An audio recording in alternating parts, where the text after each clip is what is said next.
Hello and welcome. Today I'm going to show you how to input a hex color code in Krita. First, click the foreground color swatch. This opens the Select a Color window. In that color dialog, look at the bottom right near the numeric inputs. There's a field labeled color name or a small box that accepts hex codes. Type or paste your hex code into it and press enter.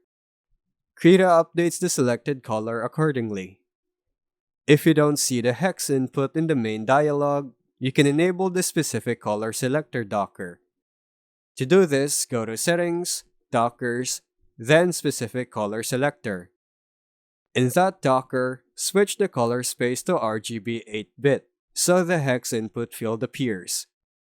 Type or paste your hex code there and press enter to apply it as your active color. Keep in mind this hex option only shows when the color depth is 8-bit RGB, not 16-bit or 32-bit, because hex codes represent standard web RGB values. If you're in a different color depth, change it in the selector settings. And that's how you input a hex color code in Krita. Thanks for watching.